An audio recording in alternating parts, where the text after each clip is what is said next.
Hello বন্ধুরা, প্রায় 15 কোটি কিলোমিটার দূর থেকে সূর্য পৃথিবীর ঘাম ঝরিয়ে দেয়।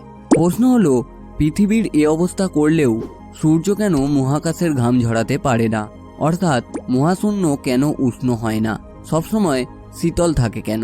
সেই সম্পর্কেই বিস্তারিত তথ্য দেব আজকের এই ভিডিওয়। আমি শুভ আছি আপনাদের সঙ্গে। চলুন ভিডিওটি শুরু করা যাক। আমরা জানি মহাশূন্য ভীষণ ঠান্ডা।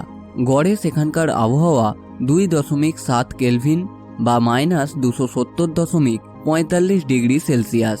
অন্যদিকে সূর্যের তাপমাত্রা প্রচণ্ড গরম, তবে বিভিন্ন স্তরে রয়েছে তাপমাত্রার পার্থক্য। যেমন সূর্যের কেন্দ্রের তাপমাত্রা প্রায় 1.5 কোটি ডিগ্রি সেলসিয়াস, আর পৃষ্ঠ বা ফটোস্ফিয়ারের তাপমাত্রা মাত্র 5,500 ডিগ্রি সেলসিয়াস। আবার ফটোস্ফিয়ারের একটু বাইরে অর্থাৎ করোনা বা সবচেয়ে বাইরের অঞ্চলের তাপমাত্রা বেড়ে দাঁড়ায় প্রায় 3.5 কোটি ডিগ্রি সেলসিয়াস। তাই স্বাভাবিকভাবেই প্রশ্ন আসে, মহাকাশ কেন উষ্ণ নয়? এই প্রশ্নটি আসে সাধারণত সূর্যকে আগুনের গোলা হিসাবে চিন্তা করার কারণেই। আমরা অনেক সময় ধরে নিই আগুনের তাপ যেমন কোনো কিছুকে উত্তপ্ত করে, সূর্যও ঠিক একইভাবে পৃথিবী বা অন্যান্য গ্রহকে উত্তপ্ত করে। কিন্তু আসলে ঘটনাটা ঠিক এমন নয়। বিশেষ করে গ্রহ ও উপগ্রহ এইভাবে উষ্ণ হয় না। তাপের পাশাপাশি নানান ধরনের বিকিরণ এতে বড় ভূমিকা রাখে।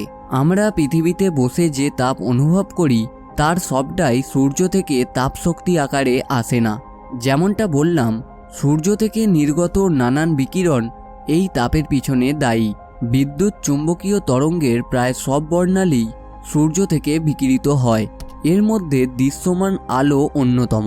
পৃথিবীর বায়ুমণ্ডল ও ভূত্বকের বিভিন্ন কোণা এদের সঙ্গে মিথস্ক্রিয়ায় জড়িয়ে পড়ে। সেখান থেকেই তৈরি হয় তাপ। এমনভাবে প্রতিনিয়ত আমরা তাপ উৎপন্ন করি। যেমন মাইক্রোওয়েভ ওভেন, সেখানে কম তরঙ্গদৈর্ঘ্যের তরঙ্গের সাহায্যে পানির কণাগুলিকে গতিশীল করা হয়, আর কণাগুলি গতিশীলের কারণে তৈরি হয় তাপ। এর কারণে সূর্য অনেক দূরে হলেও পৃথিবী বেশ উত্তপ্ত হয়। মহাশূন্যে যেহেতু অণু পরমাণুর সংখ্যা প্রায় শূন্য, তাই সেখানে খুব বেশি মিথস্ক্রিয়া হয় না। ফলে বিকিরণ থেকে তাপও তেমন উৎপন্ন হয় না। ফলে সৌরজগতের শূন্যস্থানের তাপমাত্রা ভীষণই কম। এই কারণেই মহাশূন্যে কোটি কোটি নক্ষত্র থাকলেও তাপমাত্রা খুবই কম। তাই নভোযানে চড়ে সূর্যের কাছাকাছি গেলেও আপনি ঠান্ডা অনুভব করবেন, কারণ সূর্যের আশেপাশের তাপমাত্রা খুব বেশি নয়। কিন্তু সূর্যের বিকিরণের সংস্পর্শে এলে আপনি ঠিকই তাপ অনুভব করবেন।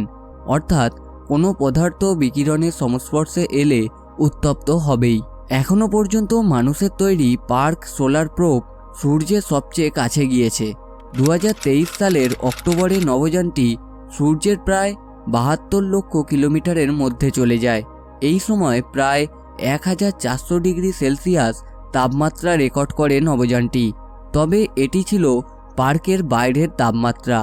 ভেতরের যন্ত্রপাতিতে স্বাভাবিক তাপমাত্রাই ছিল, অর্থাৎ 25 ডিগ্রি সেলসিয়াস। তো এই ছিল একটি তথ্যমূলক ভিডিওটি আপনাদের কেমন লাগলো অবশ্যই কমেন্ট বক্সে কমেন্ট করে জানাতে ভুলবেন না।